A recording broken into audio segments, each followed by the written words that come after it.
Alright, welcome back to the Super Coach Nuff channel. In this video, we're going to update the NFL Dream Team sports deck squad. NFL Dream Team squad. We're still a couple weeks out from the, well actually I think we're only 1.5 weeks by the time I publish this video from the start of the season. But what I thought we could look at is I guess a few different options at the cheap end. So with my initial team, it was very much, guns and rookies, and it felt very much like a template kind of team.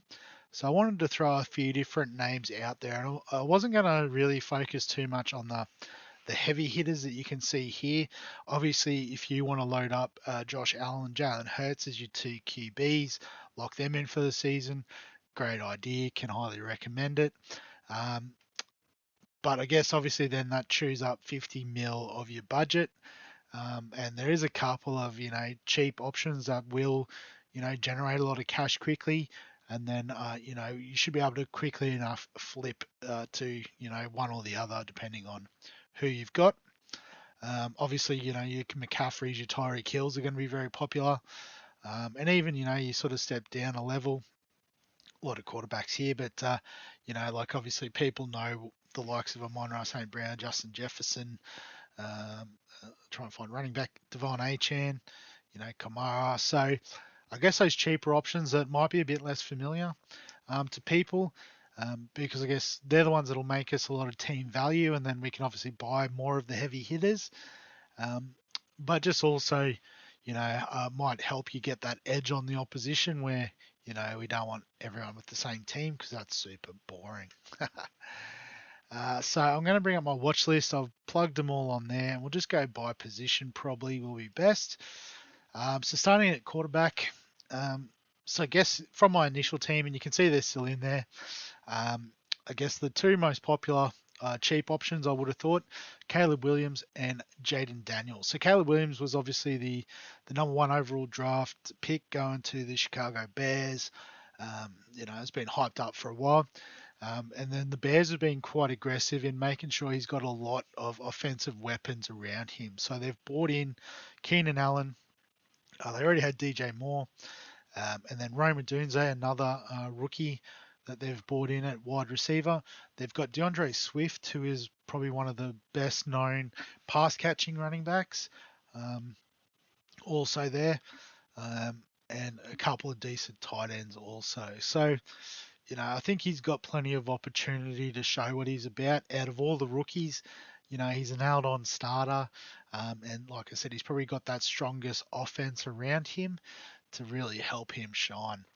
Jaden Daniels is number 2 on the list, and number 2, I guess in terms of the rookies, obviously doesn't have as many offensive weapons around, particularly given they traded Jahan Dotson to the Eagles, who probably would have been wide receiver 2. It's very much Terry McLaurin, and then the running backs, Brian Robinson, Austin Eckler, particularly Austin Eckler. He's pretty good at pass catching as a running back. But I guess what gives Jaden Daniels the edge on the other rookies is his running upside. So for those that haven't played NFL fantasy type games, quarterbacks, can throw the ball obviously, and that's worth points. But the ones that always do the best are the ones that can run with the ball also. So Josh Allen, Jalen Hurts, Lamar Jackson, you would have seen were probably the 3 highest priced players at quarterback on the initial sort of screen. And that's because they do both run the ball and then obviously pass the ball. So having that dual threat is key to success at quarterback in NFL fantasy, whether it's draft leagues or something like Sports Deck, Dream Team. After that, these aren't in the particular order, but I guess this is just the order I've added them, I think, to the watch list. I didn't really rank them. But Drake May potentially, might not be the starter, but I think the long-term plan is at some point in the season he'll take over. So I guess, if you start with Williams and or Daniels, they make their money nice and quickly. And then halfway through the season, Drake May comes in. It could be the perfect downgrade option, make some more cash and, generate, squad value that way. In line with that, Michael Penix is another one. He is behind Kirk Cousins. Um, I think less likely chance to start throughout the year.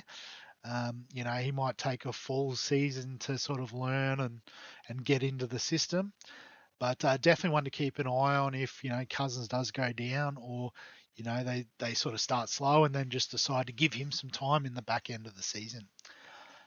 Bo Nix sounds like he will be the starter at Denver. The issue is that there's not a lot of attacking options in Denver. They've got Cortland Sutton as a wide receiver, and probably not the strongest wide receiver core. A couple of decent running backs, but I think being a rookie quarterback, you'd want something a bit stronger around him. So he could be a real slow burn sort of play, but there's definitely a lot of hype about him, and particularly I guess if there's early season injuries and stuff, he could be a viable option. Trey Lance I've got on the list, not starter by any stretch, but if something happened to Dak Prescott and he came in as the backup, he is one that has that elite running upside. So could make you some quick cash with his legs. Sam Darnold, so I did have him and JJ McCarthy on the list originally. And then McCarthy, the rookie, went down with a season-ending knee injury. They're basically going to spend the year fixing him up. He's probably the long-term option there at quarterback. In saying that, that means it's Darnold's team. He is a bit more experienced than these other rookies on the list. I think, other than Trey Lance, they're literally all rookies. And Trey Lance hasn't played that much in the NFL. So in terms of experience at the price, Darnold's got it. He's probably never had a wide receiver like Justin Jefferson to throw to in the past. Or even things like the offensive line's probably better than his previous experiences in the NFL. So, that experience could just be enough for him to, tick over the score and maybe a bit more of a slow burn, but definitely a viable option. And I guess, if you're trying to scrape, an 800K, Williams to Darnold, might not be a massive difference. And then Spencer Rattler's the last one. So for those who know him, he's a bit of a controversial cat, but from all reports, they're pretty high on him in New Orleans. Derek Carr's the reliable starter, but again, if something happened to him, and he's been one of these rare quarterbacks that seems to have avoided injuries, so he might be due. But if they give this guy a go, he's got that sort of crazy threat. It kind of looks like Pat Mahomes too, but it'd be very hard to sort of suggest he's on that level. But yeah, definitely one just to keep an eye on if he does get that start again later in the season. So I guess that's quarterbacks, running backs. There's a couple of options, and I guess this is probably where I've made changes from my initial squad. So the top two there, they're highlighted because they have been brought into my team. Zamir White and Rico Dowdle. So Zamir White, I think, is the number one cheap option, given that he is the RB1 at the Raiders, and they don't have the strongest quarterback. They don't have the strongest receiver room, so it looks like it'll be very much a run-first offense again. In the last couple of years, they've had Josh Jacobs take on that role, and he's obviously done really well in fantasy. So it's Zamir White's spot now. So I think he's the one that early season will go off and make some money. And Rico Dowdle at number 2 sounds like he's got the RB1 job at Dallas. So probably will see Ezekiel Elliott play some roles, particularly I guess for short yardages and that sort of thing. But it sounds like in terms of the most number of touches, it's going to this man. So Dallas a pretty good offense, which obviously provides touchdown upside, that sort of thing. So if you've got that little bit of extra cash, which I do, and I'll talk about how I've made that, I do like him as an early season moneymaker. And then I think the other options are going to be a bit more late season, you know, cash out and continue to generate value that way. Starting with Chase Brown, um, may even prove to be the RB1 in Cincinnati. Haven't quite got a bit of mail on that yet. But I guess, if it did come out that he's leapfrogged Zach Moss, probably have him over Rico Dowdle. But for now, I've just got him on the watch list. And you can see after that, essentially they're all rookies. So those top three are not exactly rookies, just, haven't really had the chance to be the starting running back. But Jonathan Brooks, probably the best rookie option. Once he's up and fit, he won't start the season. I don't think it's worthwhile just parking him on your bench. I think you can make more money early in the season. And then, he's a perfect trade down option once he's fit and firing. Trey Benson, I have had initially in the squad, um, but I think he will be behind James Conner. In saying that, I think James Conner will get injured at some point in the season, as he tends to do, at which point Benson will become more viable and you can sort of, get that quick sort of cash grab out of him. Estime is one at a bit of hype at the Broncos. I think he's still behind Javonte Williams and Jaleel McLaughlin for time, but obviously Javonte hasn't had the most successful run with injuries. So again, if Denver's struggling in the start of the year, he might sort of start getting some more touches in the back end. Marshawn Lloyd, sort of pairing up with Josh Jacobs at Green Bay. If they sort of use him in a similar role to AJ Dillon, there could be potential touchdowns and stuff on the offer. And at 3.4 mil, that's good value. Blake Corum, so sort of sitting behind Kyron Williams, a very similar style of player. So if anything happened to Kyron Williams, they just plug him in and he would take all of those touches, and you would obviously make a lot of money out of him. Tyrone Tracy seems to be the one they're looking at as the long-term RB1 at the Giants. He will be behind Singletary to start the season, and I do believe he's also injured to start the season from memory. But again, another one, if they sort of don't get off to the fastest start and they want to start, getting him some touches, it could, lead to good things. The last one there, Braylon Allen, just got him as the backup to Breece Hall. So if anything did happen to Breece Hall, I think, again, they just plug him in and he would get that bell cow type role, which would be very good at his price. So a few options there at running back. Wide receiver, a few options again. So the obvious one I think is Marvin Harrison Jr. First round draft pick at wide receiver, has a decent quarterback in Kyler Murray thrown to him. So good things there. Rome Odunze at a bit over 4 mil, because again I think he was either round 1 or early round 2. I think maybe round 1 late. From memory. So I think that's why he's priced over 4 mil. The only issue is he is behind Keenan Allen and DJ Moore. So clear wide receiver 3. Only takes one injury though, and his upside will come.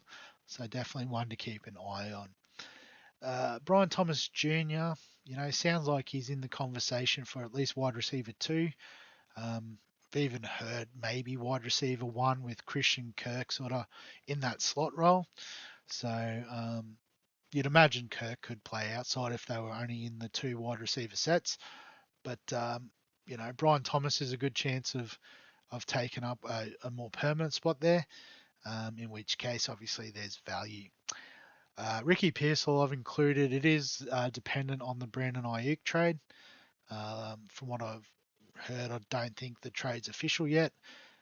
Sounds like, they do want him to go to the Steelers. The Steelers want him. Just trying to work out the fine print. In which case, Pearsall probably elevates up towards the wide receiver 2 type role in what is a pretty good offense. Xavier Legette, obviously Carolina aren't really known for their offense, but they've got Jonathan Brooks. They've got a few other pieces to help out Bryce Young in the offensive line. They've got Deontay Johnson at wide receiver. And so Leggett could, force his way into the wide receiver 2 conversation alongside Adam Thielen. Maybe wide receiver 3 to start the season, but again, one injury or, just slowly getting into it and a bit of a slow burn option there. Keon Coleman at the Buffalo Bills. So the Buffalo Bills have basically cleaned out their wide receiver room. They've got rid of Davis. They've got rid of Diggs. So like the likes of Kincaid is obviously a good shout as well. I think we'll talk about him in a minute. But then their wide receiver room is essentially Coleman, Curtis Samuel. The third one's another sort of journeyman. I've forgotten his name. Apologies for that. But, at the price he offers the most value, I guess we just need to wait and see how his role shakes out before we commit. Laird McConkey from the Chargers. Originally just sort of traded him in on the basis of his name. Sounds pretty cool. Plus I knew the Chargers were down a couple of wide receivers with Allen and Williams being moved on. Again, another team that's basically just trying to refresh their receiver room. But it sounds like he's a good chance of being a wide receiver 1, wide receiver 2 at worst. So at that price with sort of guaranteed reps and targets, I do like him, and as you can see, he's found his way into my squad. Jalen Polk at the Patriots. So again, another wide receiver room with not a lot of options. It sounds like he is in the conversation for, wide receiver 1, 2, 3. No one's really sure on the order, but he does offer the most value out of the names that are being floated up. Adonai Mitchell, possible wide receiver 2 at the Colts with Anthony Richardson thrown to him. It's not the worst place to be. Xavier Worthy is the wild card here. He's playing for the Chiefs, which, obviously means you got Mahomes throwing to you. With Marquise Brown with a bit of an injury, there's potential opportunity there. I guess the only downside is they do have a tendency at Kansas City to really spread it around. So I feel like even if he is playing and on the field regularly, it could still be a bit of a slow burn. I want to have a bit of a closer look before I commit. But I think out of the options I don't currently have in my team, he is next up as far as that goes. And the last one there, and he's in my team. He was in my team originally, Malik Neighbors. So essentially drafted as a wide receiver 1 there at the Giants, which, there's not a lot of competition there. So they probably got themselves a bit of a bargain. And I think at 3.3 million, we're getting ourselves an absolute bargain drafting him into our teams to start the season. So finally, the tight ends. So tight end's a bit harder. There's not a lot of cheap options. And, when I say cheap, I'm talking rookie cheap. So I started from about 6 mil and went down. Pat Frymouth, he's on the expensive end of a bench type player, but, could get some touchdown upside, particularly given, they've lost Deontay Johnson. So there's a few targets available.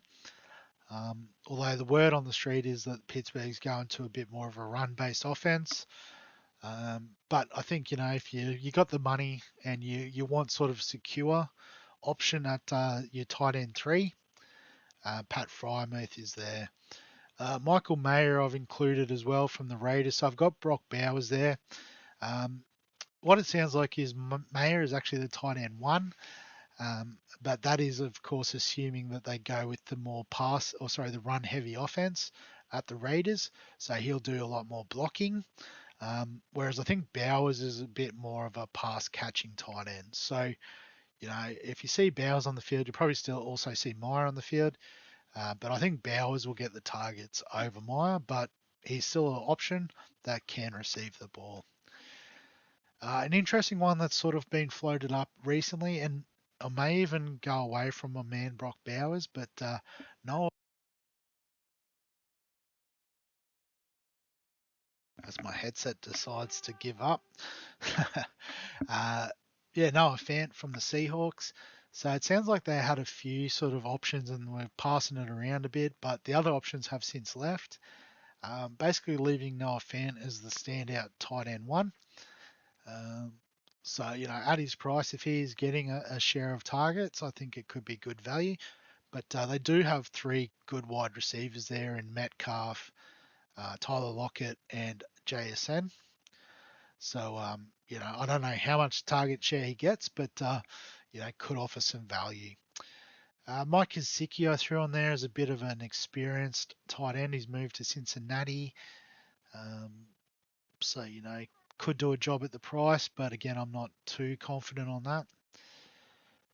Josh Oliver, I think I might have added him in. I think he is the number one tight end at the Vikings. And with Darnold there, he might be looking to check down a bit to him. I think Darnold can run a little bit, but I think that's the only reason I put him on there is he's the designated tight end one, but I haven't got too much mail on him. Brock Bowers, early, I think he was round one pick for the Raiders. They do like a tight end pick in the draft. And there's been a lot of hype about his ability for pass catching and the like, and athleticism. So I think based on that, I've got him as the highest rated rookie, and I've got him in my team, obviously. But I guess it's just there's more unknowns in the tight end than other positions. Gets a bit overlooked, I suppose, and if you find some value, you're doing well. Jelani Woods, I think he's in the conversation for the tight end one job at the Colts. Obviously, with the Colts, they've got Jonathan Taylor, they've got Anthony Richardson, two of the best runners in the game in their position. So I don't know if he gets a lot of the check down work, but if he does, well, he might be worth a bit of value. Then Bellinger and Bates, I think they're both listed as the tight end ones in their respective teams, particularly Bellinger with what's his name? I've lost it. Darren Waller. I was thinking Darren Sammy, the West Indian cricketer. I was like, it's a Darren something. Darren Waller retiring. Although I think there was a bit of talk about another tight end there, and I forgot to update that before this video. So I'll look into that, and we might get him involved if he's worth it.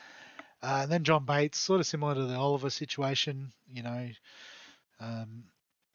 although I think Zach Ertz is at Washington as well, so might even be tight end two, but Ertz does have a bit of injury history, so if he does become the tight end one, could offer some value at the cheap price. But again, not a lot of strong candidates there. I like Bowers after that. Maybe Fant, I'd have at number two. Frymuth at three, but obviously if you're only willing to pay up. But I guess what that means for my team is a couple of changes. So quarterback room hasn't changed. I've still gone with Richardson. I think there's a bit of value in that price. Daniels and Williams, looking to make some quick cash early. I think the likes of Allen and Hurts will outscore these guys by about 20 points a week. But I guess, we can try and make some cash and catch up with that a bit later is the plan. The running back room is the same starting four. McCaffrey, Hall, Robinson all seem well. McCaffrey obviously for the upside he offers. Hall and Robinson both offer value at a sort of an elite end, and Kamara is just my wild card guy that I like, but I'm not set. I'm starting to go a bit cool on him, but I'll stick with him for the time being. And then Zamir White and Rico Dowdle on the bench, so spending a little bit more on my running back rookies. But as I said, there's no out and out rookies that look like they're starting given Brooks' injury. So I'm backing these guys to get a bit of workload early, make a bit of money, and then as the rookies come into it, we can start cycling through them. In the wide receiver room, so I've actually sort of taken out one of the keepers. I think I had St. Brown, or I might have had Jefferson. I don't really remember. So I have stepped it down a bit, and you can see I've got a fair bit of money in the bank. So the play here is I do like the value of Harrison, Neighbours, and McConkey. So I wanted to try and get all three in. And I think at the mid-range price point, I do like Wilson, Johnson, London. But the theory is if one of these guys doesn't work out, or one of the rookies doesn't quite kick off, we've got the money there that we can upgrade to a keeper before the first price changes in week 3, and sort of course correct from there. So rather than trying to take a punt on, which 2 rookies do we like or which 2 mid-price options do we like, and potentially getting it wrong, I've sort of opened it up to 3 options each, with the view to I can always fix it later. I guess then you could say, well, you're still punting on 2 keepers, but I'm happy with Hill and Lamb as my top 2 options there.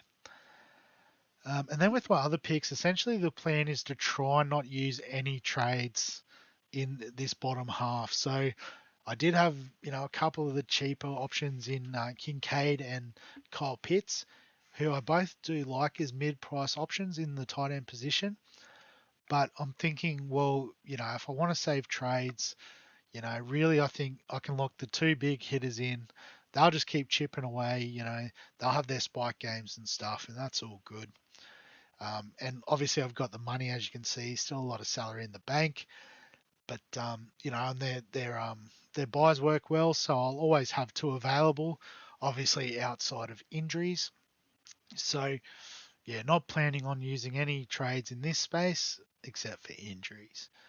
The kickers, I've just kept the 2 cheap options. I think there's about 2 other options. I don't know if I put them on my watch list. Actually, I should have quickly touched on them if I did.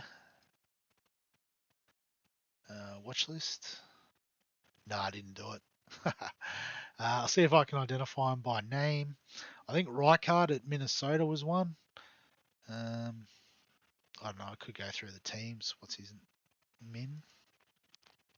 Yeah, so he's the only one listed. So I'm pretty sure he's the man there at the Vikings. Super cheap. And the other one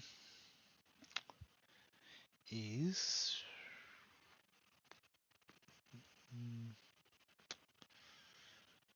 don't know. I want to say Cam Little, maybe?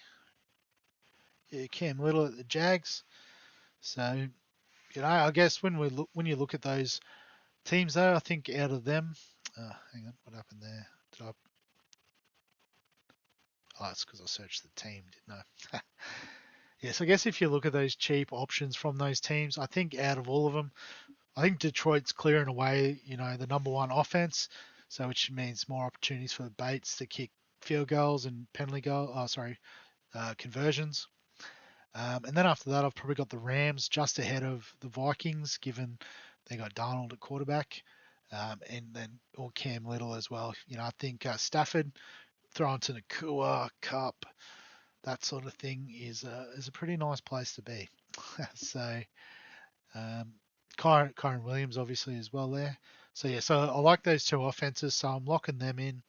And again, they don't have the same buy, so I can just rotate as I need to.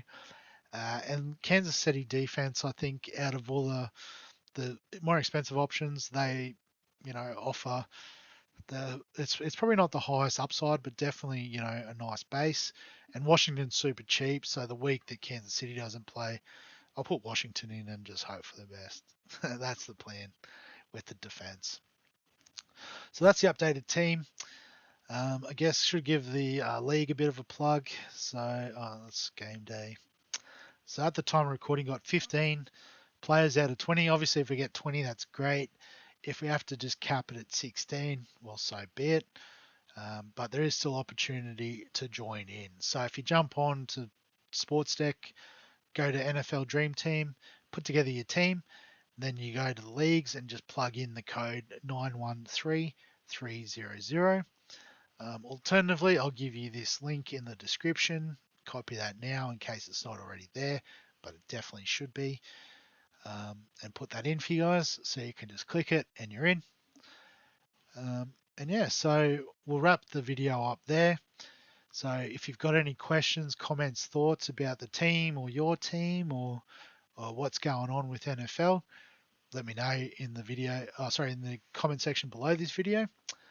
Give us a thumbs up, a like if you enjoy the NFL content. Subscribe for all the fantasy sports content we got on the channel. And other than that, we'll catch you in the next one.